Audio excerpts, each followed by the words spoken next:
Happy to welcome on to the How to Cut It in the Hairdressing Industry podcast, Salon Business Coach, and one of the best out there, Jessica Crane. Welcome along, Jessica. Thank you for having me. It's been long overdue to have a chat with you. We've been meaning for this for such a long time. Me and Jessica, again, it's the first time that we've actually spoken today, Jessica, in person, but I do feel like we've been connected for a long time on social. Yeah, definitely. No, but it's definitely been long overdue to have a good catch up. Do you know what's really been great about everything about social, Jessica, is actually seeing your rise. I kind of remember when you first landed on the social landscape of the hair industry. It's like, yeah, here's Jessica Crane. But you really are all about helping salon businesses. Yeah, like for me, that is the heart of the industry. That's where everybody learns. That's where everybody grows. That it is the foundation to the industry. And I think sometimes we get lost in the excitement, the shiny, the creative, and the stage artists and the glamour and all that part. But everybody is born in, everybody's made in the foundation in the salon, and that to me is the hub of the industry. Without the growth of the salons, we can't have everything else because nobody's being taught, nobody's being nurtured, the culture isn't created and so on. And that all happens from the salon. And that's where we need to nurture, and that's where we need to give the most support to, so that we can continue to grow the industry. Yeah, I love that. And the thing that's really important, I know we mentioned it in the intro, but you know, your history is reaped in the hair industry. So you certainly know your stuff. I mean, you started out 12 years of age in a salon. Yeah. Then going on to work as a stylist, educator, assessor, internal verifier, coach, speaker, educator, author. Then a salon business coach. What was it? I mean, you kind of just said it there, really, though, Jessica. But what was it that made you feel this is why you're right to be a salon business educator, a salon business coach? So up until that point, all of my steps were kind of pre-planned up until the coaching. I always was looking at other people in the industry and was like, that's my next step. That's the next thing I'm going to do. Like, I can remember the first day of my college apprenticeship, I was like, I'm going to be an assessor. I'm going to be this. Like, I was always like, because I'd spent my whole life having people put glass ceilings on me, I was always like, what is the next glass ceiling to break? That's what I'm going to do. That's the next steps. That's the next direction. But when I went on maternity leave in 2014 with my daughter, I couldn't just sit still. So I did a consulting degree. And in my head, the plan was to go and work with Ofsted. I was like, our education, we're not focused on creating good hairdressers. We're focused on, if anyone's worked in formal education, they'll know this. Like, it's all crossing the T's and dotting the I's, and have they done this many hours of maths, and have they done this many hours of English? It's not about creating good hairdressers. So I was like, I want to go and work with Ofsted and help them to understand how we create good hairdressers. So, but what happened was I was doing that degree and I was on maternity leave, is a lot of the salon owners that I already knew and I'd already taught their staff were naturally reaching out to me, and they were like, I know you're on maternity leave. Can we meet up for a coffee? Can we talk about my business? And so it just naturally, the coaching always naturally evolved, and people would come and ask me for help and support. So I was happily doing that and was doing like a face-to-face business consulting business that just happened very naturally. And I suppose we all take our own gifts for granted, in that I assumed what I knew everybody else knew.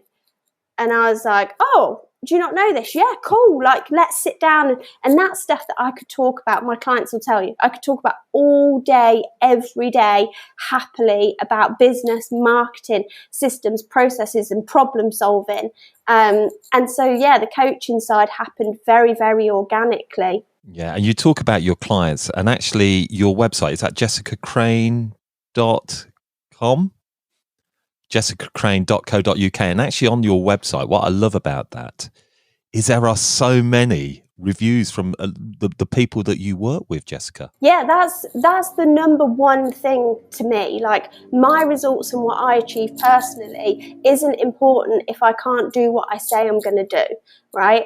And so my clients, and that is one of the biggest things that separates me from everybody else, I believe, is that I can show you client results all day, every day. Like, that is our main focus. My main focus for my clients is to create generational wealth. Like, that is the big kingpin goal, is that your business should be the vehicle that sets you up for the rest of your life, like, and your family and the next generation and so on. And it's something that I don't feel we take that seriously in the industry, but it really can be that vehicle to giving you everything that you wanted when you first opened that salon. But most people, their vision is lost over time, because we don't focus enough on the business side of the business. And I like what you shared there, and it actually reminds me of a conversation I had with someone I know very well in the industry, Big Salon, and they've seemed to become so focused sometimes on the awards and education that almost that we're sort of losing sight. Actually, we're salon owners, many of us, and we really need to focus in on this. Yeah, absolutely. Like, the awards and everything else is great, but I know also a lot that everything looks great from the outside, but it's not on the inside. And to me, that's more important, is that you have those good, solid foundations and that you're playing the right role in your business, that you are being the business owner, you are being the leader, and you are having those foundations in place. Because this is one thing I always say, you need to be ready so you don't need to get ready. Explain that more. You always have to be ready for what's going to happen. Like, nobody predicted a pandemic. Nobody predicted, this is what we call like winter in business. But if you're always ready, you don't ever have to get ready, because you should always be looking at innovation. You should always be looking at where's the next step, where's the next direction. If this happened, if that happened, are we protected? Do we have this in place? Do we have that in place? Do we need, that is your job, is to problem solve the business all day, every day. And most people are playing the wrong role in their business, right? And my husband plays professional sports, so I always like to compare it to sport. And what we do in our industry is we're all trying to be the striker and nobody is trying to be the captain. And we don't have enough captains. We don't have enough leaders. We don't have enough people being the business owner, because they're too busy trying to win awards or trying to be up front and trying to be in the glory role, where that's not where a good business is built. Is this what you notice a lot then, Jessica, when you go into businesses and salons that are needing your help? That these are almost the common mistakes that are holding salons back, is the lack of planning? Oh, absolutely. Most are built, and I get it, that they were a good hairdresser or a good therapist, or they were good at their craft, and then they've gone and opened a salon. But then they've continued to be in that role. And you have to accept that your role changes when you decide to be a business owner, because now you are responsible for paying everybody else's wages. You're responsible for the door opening every day, and you have to have the right strategies and foundations and skills and knowledge to be a business owner now, and not a hairdresser or therapist. Like, that is not where you add the most value to your business, is being on the floor. That's where your team add the most value, but it's not where you add the most value to your business. And most, they don't have a strategy. They're on the salon floor and being a stylist or therapist, 5-6 days a week. And then the business side is an afterthought that they're doing in the evenings and sacrificing family time and doing it the weekends. And then they themselves are burnt out and run down and trying to do everything. But really, you're trying to do everything on a not so great level than being in the right role and doing those one or two things on an excellent level. I've got to be honest that when I had a bigger salon myself, this was always probably my biggest problem, Jessica, was actually too involved in actually being on the floor and not working on the business. And there was part of me where I was thinking, well, if I'm not on the floor, I'm not earning, but how do I make that step? And I still don't know, what is that step? How does somebody take that step from coming away from bringing in huge amounts of money to the salon? And yeah, talk us through that on what your advice would be. Because here's the thing, if you are your business, you don't have a business. Okay, and let's just zoom out and think about Jeff Bezos. Is he out delivering Amazon parcels? Like, no, he's not, because that's not where his value is, right? Steve Jobs, was he out working in the Apple shop? No, because that's not where his value is to that business. Like, all of these business owners understand, they are so globally successful because they understand where their value is in that business. And you being one of the team members and being one of the strikers is not where you add value to your business. It's you being the business owner. And when I say you have to pass that over, you should already have those systems and processes, and your salon should be the destination, not any one person. Because otherwise you don't have a business, and you don't have a valuable business that's sellable. Because if you do want to sell your business and you take you out and then there is no business, you have nothing to sell. You know, that's why you have to build the systems, the processes and everything else so that you can sell that business and it can operate without you. So you want to make sure you're not in that trap as quickly as possible. But there will be many people that will say, look, this is great. I get that. And actually, I want to be focusing in on the business, but I can't even pull in a team right now, let alone pull myself off the floor, Jessica. And that has got to be a big problem for many people in the industry. How would you respond to that if somebody said that to you? Yeah, so it depends why they don't have a team. Is it because they can't recruit? Is it because they can't retain? Is it because they're not running the right business model? There are like several questions there that we would dive really deep into exactly what the problem is. But you see, most people, and this is why I say most business coaching isn't actually business coaching, because they're not solving the problem, because they're not diving deep enough to understand what the root cause of the problem is.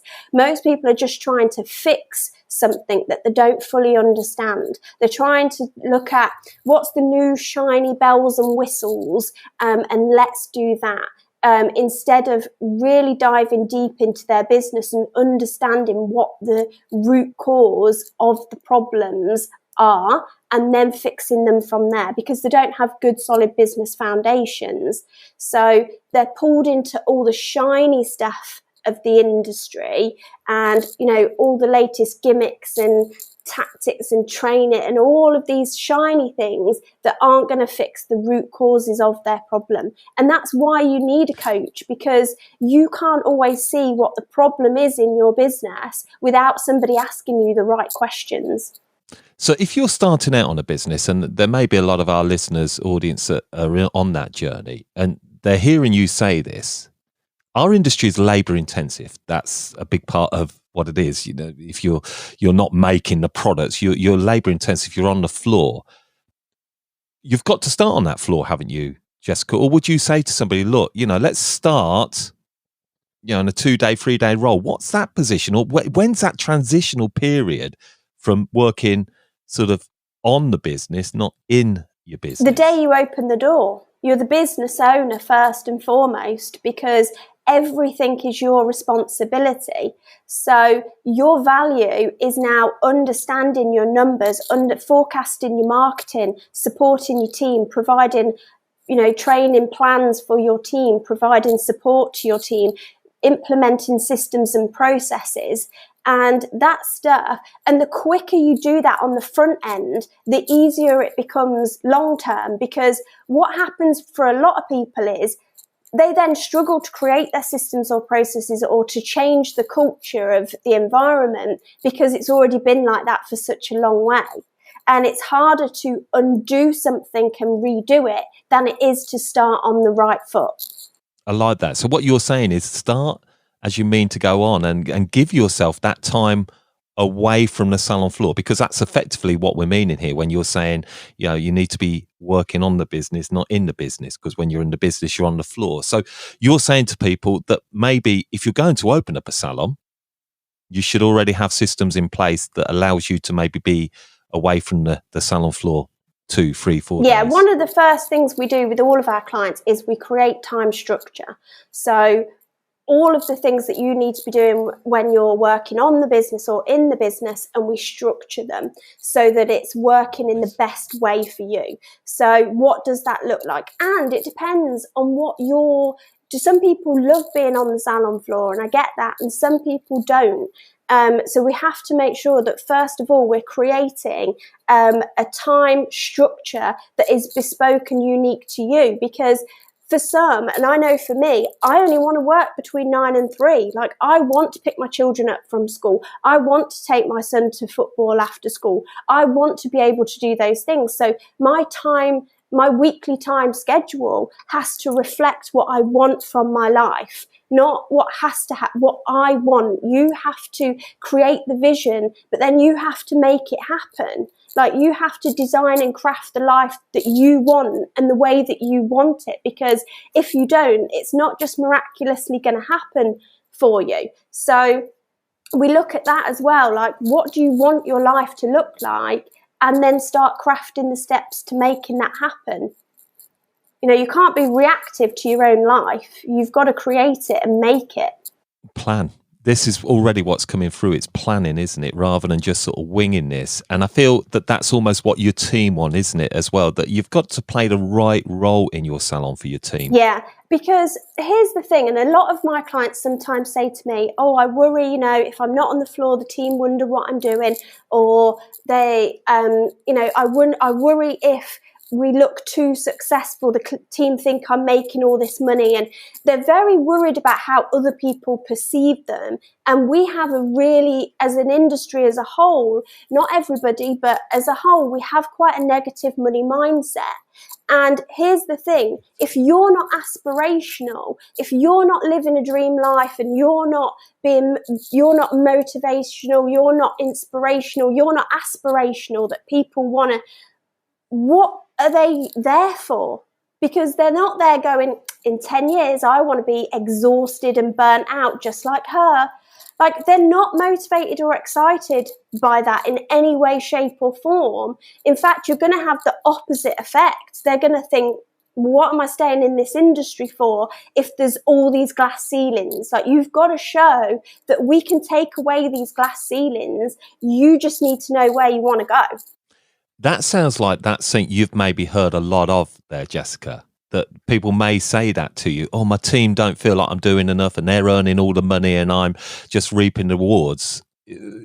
I'm guessing what you're saying here, we must have the right mindset for being a business owner. Oh, absolutely. You've got to have the mindset of being a leader and taking responsibility. And, you've got to be the captain steering the ship when things aren't always going to go right, because they're not.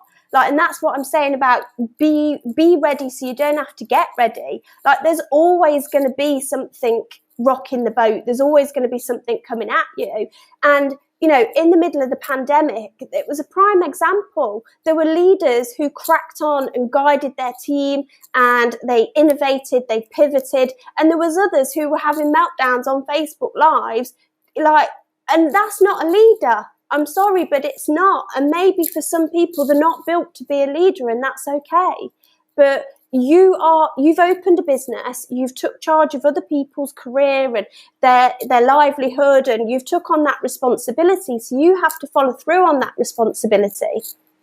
What about, I'll ask that again. What's your reply to maybe there are too many people running salons that shouldn't be? I don't think it's that they shouldn't be. I just think that at the moment they have a gap in their knowledge. So it's either they don't have the business strategies, they don't have the skills, they don't have the knowledge. And really, instead of focusing on the shiny stuff and another balayage course and another cutting course and even another social media course, they need to focus on that gap of having good business knowledge so that they are prepared as a business owner for whatever is going to happen over the next however many years they have their business. So it's really about prioritizing the skills and the investments that you're making, because nobody teaches us at school how to manage money, how to be a business owner. They don't teach us any of those useful life skills. And then when we become a hairdresser or a therapist, we don't learn how to run a business. It's an investment you can't afford not to make, but many people choose not to make it. And the difference between the people who are successful and the people who are struggling is that they invested in the skills gaps and knowledge that they had. And there was something that I read from your bio that you almost believe that business will only ever be as successful as you are. Yeah, like it comes from the saying, you can't pour from an empty cup. Like, my business is led by me and your business is led by you. And so you're the only thing feeding into the business. So how is it going to grow if you're not growing? What you are, Jessica, is that you know who you are and you know who you want to help. And that seems to me to actually help pretty much the everyday hairdresser who wants to just improve their life. And it's actually focusing on the things that really matter, which is that salon floor, and making sure that that really ticks over well. Yeah, absolutely. Because when I empower the salon owner, that then is going to start to trickle down into the team. And they're going to change the mindset of those team members. And they're going to be leading not just by talking, but by example. And then we can continue to grow an industry and get more younger people. Like, to me at 12, the salon was home. Like, I didn't have a supportive environment other than the salon. And we can provide that for more people, but you've got to be it first. It's about yourself first, isn't it? It's about getting you right, you successful in what you're doing, and then everything else then can really start to feed through your salon.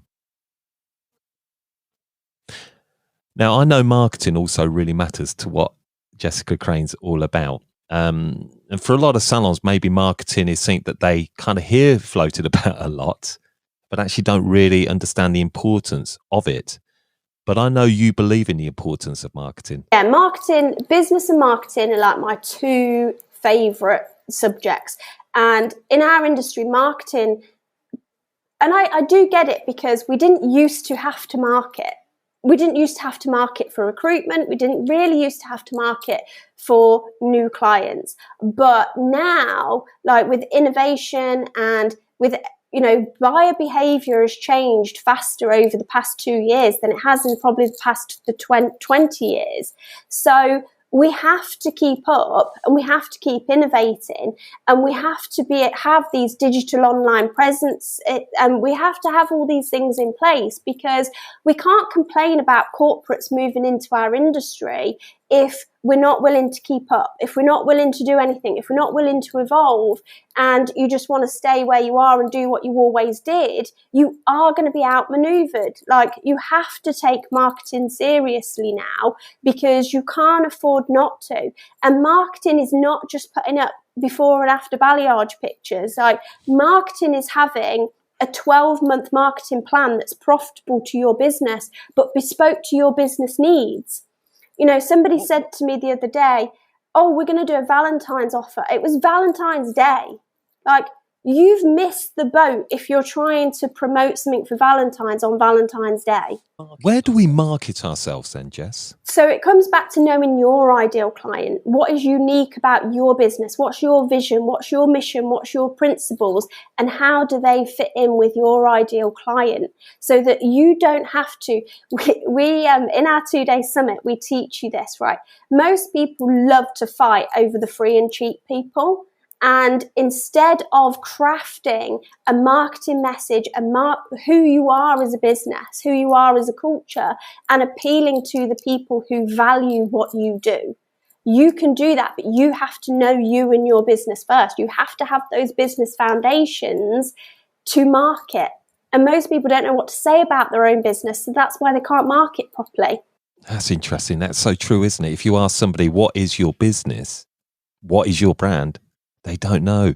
But again, what it keeps coming back to me with you, Jessica, is it's all about the planning, isn't it? It's about putting everything in place, planting the seeds, Make the plan and work the plan. Like, if you haven't planned, you have planned to fail.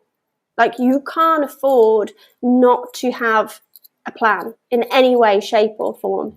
Is marketing as well, because I'm glad you mentioned it as well, and I smiled when you said about, it's not about just a balayage back and front picture on social media, and that's so refreshing to hear, because that's almost where I feel now salons feel that is the holy grail of marketing a salon. But there's so many ways that we market our businesses. Yes, and one of the other things we teach is like principles of persuasion, because you have to be able to write good copy. You have to know and understand your ideal client and what's going to move them to take action.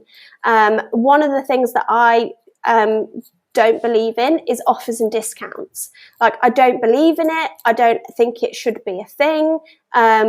I would never offer or discount anything.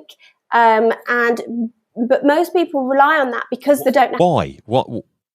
I'm jumping in there. Why wouldn't you offer discounts, offers? Because I don't believe in the people that it attracts, and I don't believe that we should be portraying ourselves as an industry who disvalues our treatment services and our skills. I've never seen a builder or a plumber with a discount or an offer. In fact, if I had a builder or a plumber, my invoice is more likely to have more stuff on it than I actually asked for than a discount on it.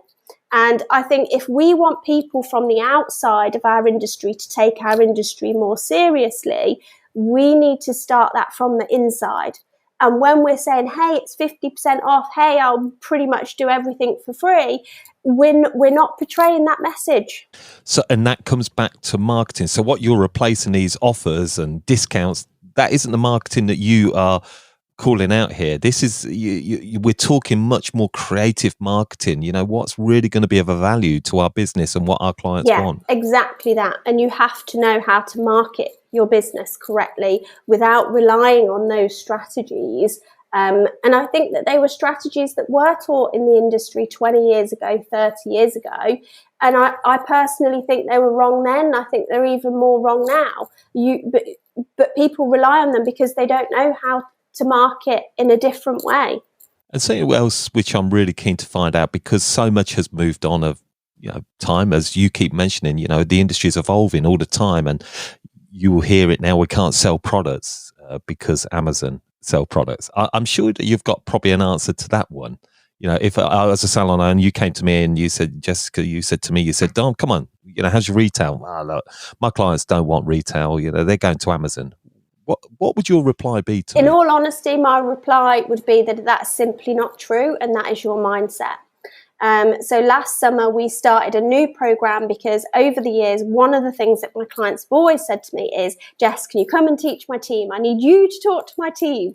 And so we started a new program called Salon Boss Sales School. And in it, we teach our clients' teams how to sell. Because again, the only reason they can't sell is because they don't know how to. They've never been taught how to sell correctly, and they have a negative mindset around selling. So we change the mindset, we teach them the tools and resources so that they actually understand that clients love buying stuff from you, and they do, but you need to do it in a way that they're going to love, in a way that you're serving them, because selling to your clients is serving them to the highest level. Right? So that's the mindset shift that we make. But then secondly, we teach you the tools and the resources of how to sell and serve at the same time. So they enjoy it, you enjoy it, and you each are being served to the highest level. And we can talk about e-commerce as well. I mean, should we be retailing all our products online? Yeah, absolutely, because your clients want to buy from you more than they want to buy from a corporate. The problem is the corporates have the systems and processes and you don't. You have the relationship, you have the know, like and trust, you have the expertise, because Amazon don't have the expertise. You have the expertise, you have the relationship, but you don't have the systems and processes for those clients to buy from you. That's the only difference. Again, it comes back down to investing in your business. You need to invest in having those systems and processes so that your clients can buy from you and not from Amazon or whoever else. I love that, Jess. And you took the words from my mouth, because actually this podcast is about exactly that. It's working on your business, not in your business. And everything that you share, I completely get, because this is the problem I hear time and time again, Jessica, is that people say, I just haven't got time. You're saying make the time for all these systems, everything, whether that's e-commerce, marketing, attracting clients, managing your team, running your team, all those things, being a business person. When people say to me they haven't got time, that's an excuse. You have time. Everybody has time. You're choosing for it not to be a priority. Because here's the thing, you have time to do what currently doesn't work. Why would you do that? You already know the thing that you're doing doesn't work, but yet you spend more and more time doing it. You're doing it because it's in your comfort zone and because it's what you know how to do. The truth is, it's not that you don't have time, it's that you don't have the skills yet. You don't have the skills to go and create an e-commerce platform. You don't have the skills to go and create an education platform. You don't have the skill, whatever it is that you want, saying you don't have time to do. It's not that you don't have time. It's that you probably don't have the strategy and the skills. That's the problem. Because if you knew how to do them, you could go and do them. Yeah, absolutely. And I love all this. And there were some points here. I'm just going to look to the side because I wrote these down. I mean, and the points that you were talking about really do sort of yield the results. I mean, this is what's come from some of your clients, and I just want to just let our listeners know. But there's, a lot of them, 79% net profit for the months, scaling into multiple locations. I'm guessing that's some of your salons that have kind of opened up more locations, shops. They're reinvesting profits into passive income streams. They're purchasing personal and commercial property. Yeah. So one of my diversifying into education and e-commerce business. Sorry, go on. You were just going to say that, Jessica. So you can't rely in this day and age on one stream of income. Like, you have to be profitable first of all, and then you have to invest that profit. So, and this is what I mean. This is what I live for, is those client results, right? So, and I know you just mentioned about the commercial properties. And do you know what I love is that when we put out these results, and this is why we ask our clients to do video testimonials, because it's not me saying this stuff. This is our clients telling their story. We get emails from people saying, this isn't true. This can't be true. Like really like negative. And the truth is, it's just not been possible for you yet, because you haven't had the skills or you don't know how to do it. So one of them stories is Sue's, and she recently bought 9 commercial properties with her profit from her salon. Wow. She only started working with me like 10 months ago. Before that, she had her salon for 28 years and broke even, right? And this is like when you said, Dom, oh, can people afford a business coach? Can you afford not to? Because you're only working with the knowledge that you currently have, which is giving you the results that you currently have. So you can just stay under that glass ceiling forever if that's what you wish to do, right? Just constantly hitting the same glass ceiling over and over and over again, working within your current knowledge. Or you can invest in your knowledge, grow your knowledge, and then you can go through the glass ceiling. Until then, and that's your choice. No, something that I'm all about, everybody will know, pivot. I love the word. I'm always championing pivot because that's what I feel in my life. And it's probably you yourself, Jessica. If you look at your story, you've pivoted all the time. And it is so important to sort of evolve and to pivot because our industry is changing all the time. Yeah, and I always think it's such a shame because creatively we do that. And we're so good at doing that creatively. But when it comes to the business side, we're the complete opposite. Like, we don't want to pivot. We don't want to change. We don't want to embrace the business side like we do the creative. And the thing is, the two go hand in hand, because it doesn't matter if you're the most talented. If you can't market yourself, you're just forever going to be the best kept secret. So right. It's so right. I mean, and I think really as we come to the end of a enlightening conversation, I knew it would be, and well worth the wait. Planning for the future wealth, and you touched upon it earlier. How important should it be for every salon owner to be sitting there thinking about their successful exit out of the business, a strategy to that? Is that something that they should all be thinking about, and how? Yeah, and I don't think just as a business, I think as a personal point as well. Like, we look at a lot of our salon owners, like from a personal standpoint, is that we always think about today, tomorrow, this week, what's coming in the till this month. And as an industry, we don't forecast down the line. And like you've said, it is a labour intensive industry. So if you don't plan for the future, are you going to be on the salon floor at 60, 70 years old? Like, how are you going to be funding yourself by that time? And that's why, so we inject what we call the wealth cycle. So your business needs to be profitable so that you can invest that money to make more money, so that you have the choice. It all comes down to choice. Like, if you want to be on the floor because you love it and enjoy it, go knock yourself out. But don't be there because you have to be, and because you need to literally like buy bread because you need to be on the salon floor. Like, don't be in that position. So it's really about making sure that we invest. As a nation, we're not very good at investing and having pensions and stocks and shares and all of that kind of thing, which we need to make sure that we are focusing on our future selves as much as we are day to day.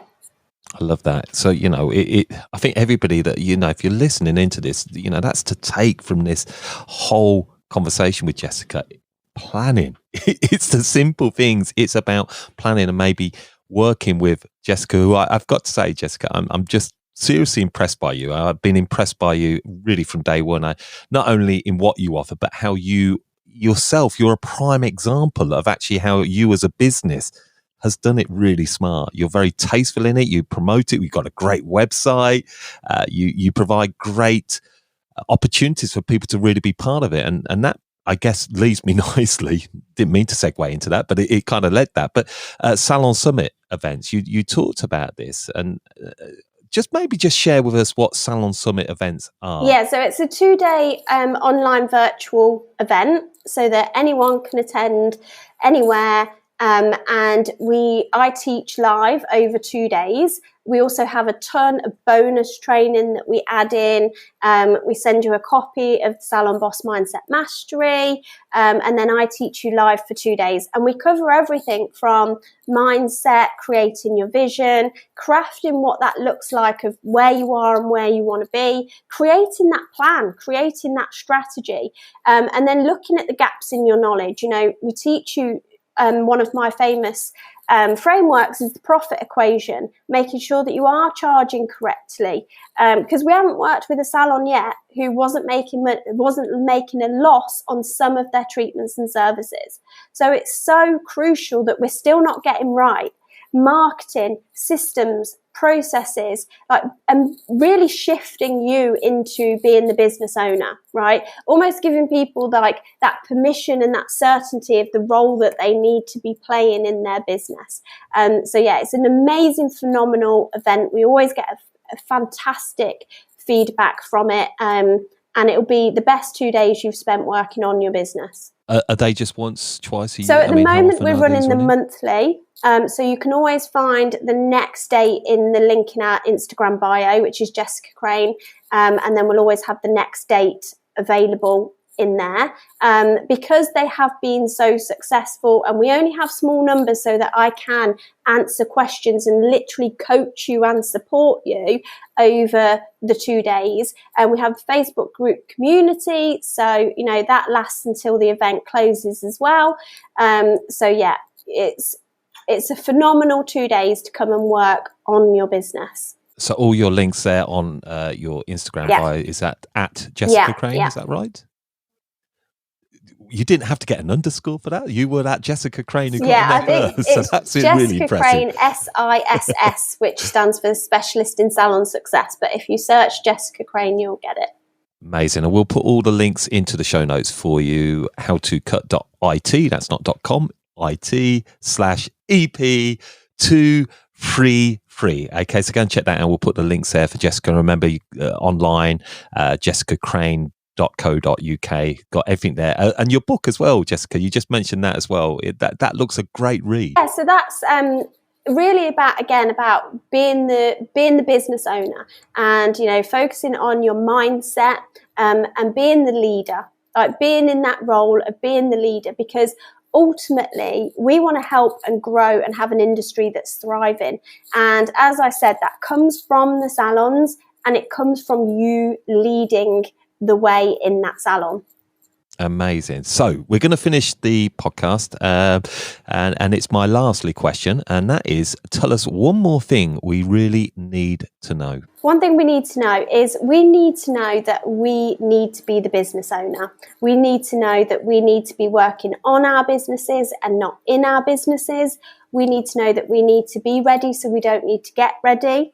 And we need to make sure that we are creating the plan, working the plan, and making it happen, because a rising tide lifts all ships. And if we can all rise together as an industry, it will only be a positive knock-on effect. That's one great thing that we really needed to know. So thank you so much for sharing that. And again, just for our clients, for our listeners that want to work one-to-one with you, is that a very easy process for them to absolutely. To So the first thing we would do is do a free 50-minute business consultation, again, so that we can know exactly where you are in your business right now, what you're trying to achieve, and so that we can map out a plan of what that would look like, of working together. Again, you can usually find that in the bio on our Instagram, and you can book a free 50-minute business consultation with one of my team, and they will go through absolutely everything with you. Well, thank you so much, Jessica, for coming onto the podcast today. I've thoroughly enjoyed the conversation, and it's got my mind ticking on lots of things. So that's always a really positive time. So thank you again for giving us the time. It's been a conversation that I've been really looking forward to having, and you haven't disappointed. Oh, thank you, Dom. Thank you for having me.